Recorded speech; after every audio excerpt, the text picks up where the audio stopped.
En el nombre del Padre, y del Hijo, y del Espíritu Santo. Amén. Ven, Espíritu Santo, llena los corazones de tus fieles y enciende en ellos el fuego de tu amor. Envía tu Espíritu Creador y renueva la faz de la tierra. Oremos, oh Dios, que has iluminado los corazones de tus hijos con la luz del Espíritu Santo. Haznos dóciles a sus inspiraciones para gustar siempre el bien y gozar de sus consuelos por Cristo nuestro Señor. Amén. En el nombre del Padre, y del Hijo, y del Espíritu Santo. Amén.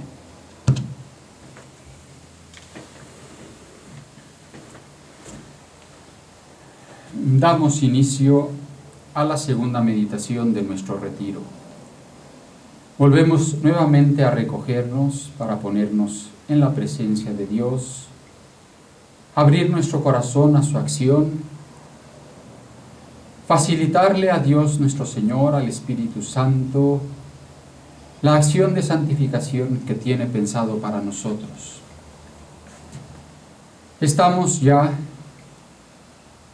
o a punto de iniciar el período pascual o ya en el período de la Pascua. La frase que quisimos utilizar para este retiro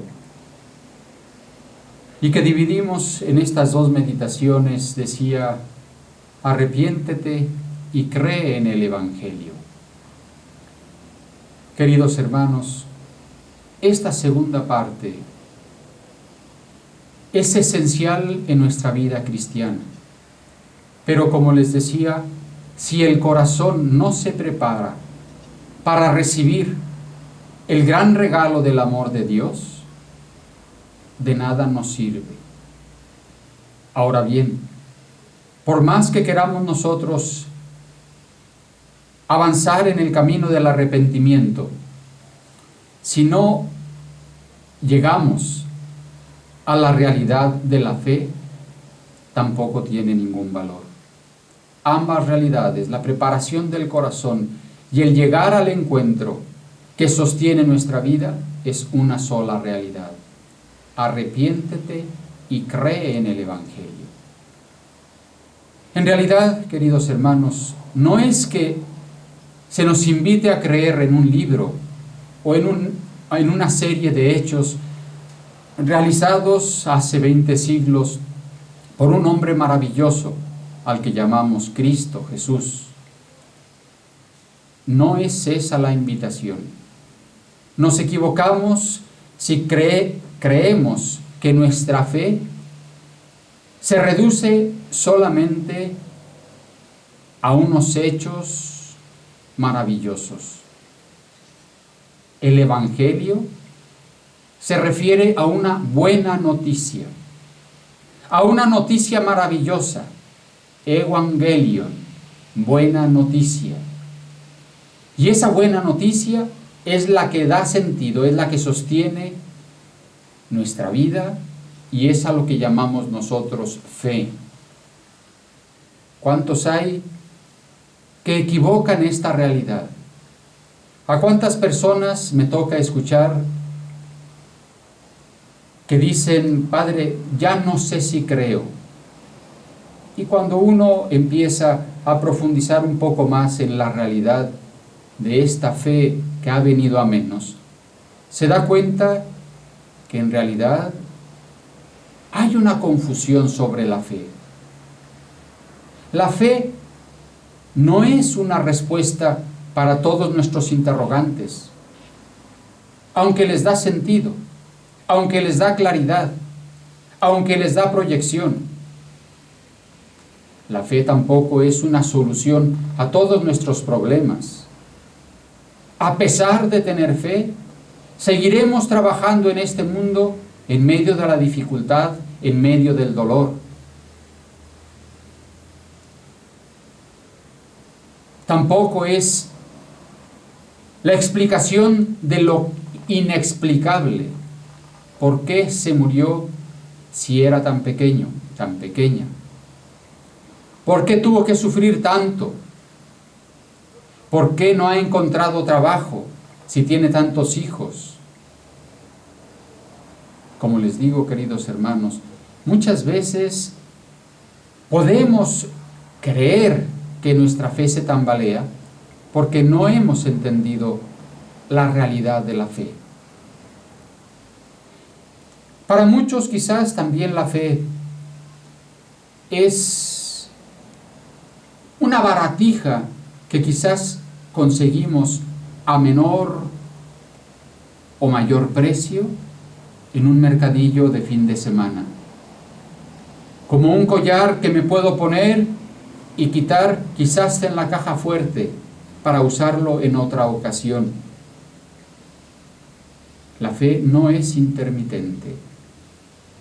Para aquellos que viven la fe solamente los domingos, solamente cuando tienen una gran necesidad, tiene por delante un examen, una enfermedad, hay un ser querido que está en peligro de morir, y queremos ir y sacar esa fe que no ilumina, que no sostiene, que no da sentido a toda nuestra realidad humana. Y es que eso no es la fe. Y fíjense que no es lo mismo creer que no creer. Hay personas buenas, hay personas que uno en su actuar diario podría comparar con otras personas llamadas cristianos. Y uno podría pensar que esas personas que no tienen fe, incluso son mejores que otras que dicen creer. Y les puedo decir más, incluso estas personas que dicen no tener fe, no porque se hayan cerrado a la acción de Dios, no porque se hayan cerrado a esta buena noticia, a este evangelio del que voy a hablar enseguida, sino porque no han tenido la oportunidad de ver con claridad, porque no ha habido nadie que les explique, porque no han llegado a conocer el infinito amor que Dios les tiene en la persona de su Hijo Jesucristo. Si son fieles a su conciencia, si son fieles a la ley natural, incluso decía, puede ser que estas personas, seguramente Dios nuestro Señor les abra las puertas del cielo. Se salvaron aunque aparentemente no tenían fe, porque no llegaron a tener la gracia de la revelación. Pero nosotros, queridos hermanos, sí la tenemos. Y les decía que no es lo mismo creer que no creer, no es lo mismo educar a una familia, a unos hijos, presentándoles una realidad por la que vale la pena ser mejores. Porque soy mejor, no porque tengo que ser perfecto a los ojos de los hombres, sino porque hay alguien que me ha dado una serie de dones, de cualidades, y que realizándolos, yo lo hago más feliz, si pudiéramos decir así, porque Dios ya tiene la felicidad en grado sumo, porque al menos le hago estar más contento conmigo, porque al menos me doy cuenta que aquel esfuerzo que yo voy haciendo por ser mejor cada día, esa obra de virtud de la que hablábamos en la primera meditación, va dejando un beneficio que tiene valor eterno. Porque no da lo mismo obrar en este mundo sabiendo que hay un Dios que me ama, que hay un Dios al que yo le puedo ofrecer actos de amor, que hay un esfuerzo que yo voy haciendo y que se coronará el día que yo pueda gozar de él y se convertirá en un gozo eterno. Muchas veces queremos educar a los hijos simplemente por decirles, pórtate bien. ¿Cuál es la razón de ser de ese portarse bien si no hay un más allá? Si no hay una vida eterna, si no hay una felicidad eterna, si todo se acabara en este mundo, en esta vida. Y ahí es cuando uno realmente se cuestiona y dice, efectivamente, el Evangelio es algo más allá. La realidad que me presenta esa buena noticia, Cristo venció a la muerte. No era un simple hombre, porque los hombres no vencen a la muerte. Era algo más que un hombre, porque resucitó. Y esa convicción Dios nuestro Señor, que me había prometido el rescate para poder volver a la casa del Padre, cumple su promesa. Envía a su Hijo para pagar el rescate, y su Hijo vence a la muerte, y con esa victoria me da la posibilidad de gozar de Él eternamente en el cielo. Dios cumple su promesa. Dios pone mi felicidad en mis manos. Dios pone mi salvación en mis propias manos. Si yo quiero, tengo la seguridad de que con la victoria de Cristo podré vencer yo también a la muerte temporal para llegar a la felicidad eterna.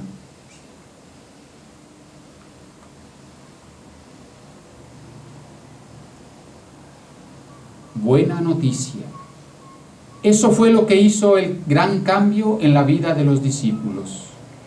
Primero, unos apóstoles que yo quizás diría no llegaban a amar a su maestro, porque todavía no habían descubierto el amor que implicaba su venida a este mundo, su muerte en la cruz, hasta llegar a la resurrección para abrirnos las puertas del cielo.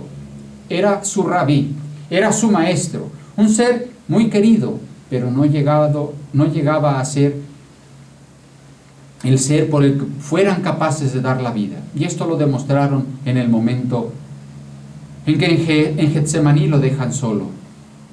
Y sin embargo, después, igual que San Pablo, llegan a una convicción. Jesucristo en la cruz es el amor del Padre. Y Jesucristo victorioso de la muerte es el triunfo, es mi triunfo. Es la posibilidad de una vida eterna. Por tanto, ¿qué sentido tiene el sufrir si yo sé que con este sufrimiento voy a alcanzar el gozo eterno, la felicidad eterna? Sufrir me da lo mismo, con tal de alcanzar la gloria del Señor. Y les decía que muchas veces nosotros creemos intermitentemente, y esa no es una fe auténtica, porque el que cree de verdad, recordarán ustedes aquel libro de literatura, Los Miserables, de Víctor Hugo, en que Jean Valjean, que había sido un presidiario injustamente condenado a pasar muchos años en la cárcel, acaba de salir. Va al pueblo y nadie lo quiere recibir, nadie le da de comer, todos le cierran las puertas porque era un presidiario. Hasta que alguien le recomienda ir a la casa del párroco, del obispo. Él se presenta y lo primero que dice: soy un presidiario. Y este buen hombre le dice: adelante, siéntate, veo que no has comido. Y lo invita a cenar. Le pide a la ama de llaves que saque la vajilla de plata. Y ella duda un poco y el obispo le insiste. Le da de comer, le da una posada para esa noche, le ofrece una cama, cosa que no había tenido en mucho tiempo, y finalmente se va a la cama. Este hombre no entiende por qué este sacerdote está haciendo con él aquello que ha hecho. Se empieza a revolver en su interior y hay algo que no cuadra. Él sigue sintiendo en su interior la rabia por haber sido condenado injustamente, por robar un trozo de pan porque moría de hambre, y la bondad de este hombre a pesar de que él es un presidiario. La maldad y la bondad se estaban encontrando en su corazón. Y en esa primera lucha vence la maldad. Se levanta a medianoche, toma los cubiertos de plata, sale por la ventana y huye. con tan mala suerte de que poco después los guardias que hacen la ronda en la noche lo cogen y lo llevan nuevamente a la casa de este sacerdote. Este sacerdote ya se había dado cuenta que le había robado. Cuando lo introducen en su casa, le empieza a llamar la atención porque no se llevó también los candelabros. Gesto que hace que los guardias lo dejen en libertad porque perciben que todo lo que este hombre llevaba en su saco era un regalo de este señor obispo. Le da los candeleros y le dice esta frase: yo he comprado tu alma, recuerda que prometiste comportarte bien. Y lo deja ir. Y esa noche viene un gran cambio, una gran transformación, una gran lucha interior. Cambia del hombre viejo que era a un hombre nuevo, a un hombre que quiere rehacer su vida. Y posteriormente, ya hacia el final de su vida, al final del libro, vemos que este hombre, que logró cambiar su vida, logró cambiar su interior, logró cambiar su conciencia, y a partir de entonces, aunque tuvo muchas oportunidades de engañar, porque en algunas de las ocasiones reconocieron quién era, de cambiar su vida, de dar la impresión de que era otra persona desconocida, nunca vuelve a engañar a nadie, porque no es posible engañarse a sí mismo. Y esa es la realidad de la conciencia, que una vez que se sabe quién es uno, ya no lo vuelve a cambiar. El tema de la fe es algo parecido. Una persona que cree de verdad que Jesucristo, Hijo de Dios, enviado por el Padre, vino a este mundo para rescatarme del pecado, para liberarme del pecado, como liberó a los israelitas del pueblo de Egipto, pasando por el Mar Rojo, dejando atrás el pecado, la esclavitud del pecado, significada en los egipcios, pasa a una nueva vida, a un nuevo caminar, todavía por el desierto. No le da la tierra prometida ya conquistada, la tiene que conquistar, pero sabe que al final la promesa de Dios se cumplirá. Esa es la fe. Nosotros, en nuestro periodo de Cuaresma, de conversión por el sacramento de la confesión, nos liberamos del pecado, aceptamos la salvación de Dios, pasamos por el Mar Rojo que deja atrás la esclavitud en la que nos tenía sometido el demonio, e iniciamos un nuevo camino, un camino de desierto muchas veces, de dificultad, de hambre, de dolor, de preguntas irresueltas, de dudas, de cuestionamientos, pero con una realidad muy clara en el fondo de nuestra alma. Dios envió a su Hijo porque me ama. Su Hijo murió por mí para rescatarme y pagar el precio de mi salvación, y yo puedo llegar a gozar eternamente de Él en el cielo. Creo en las buenas y en las malas, en los momentos de claridad y en los momentos de oscuridad, en los momentos de paz y en los momentos de dolor, porque el que cree tiene siempre esa certeza. Y fue esa certeza la que hizo que los discípulos cambiaran. Cristo había resucitado.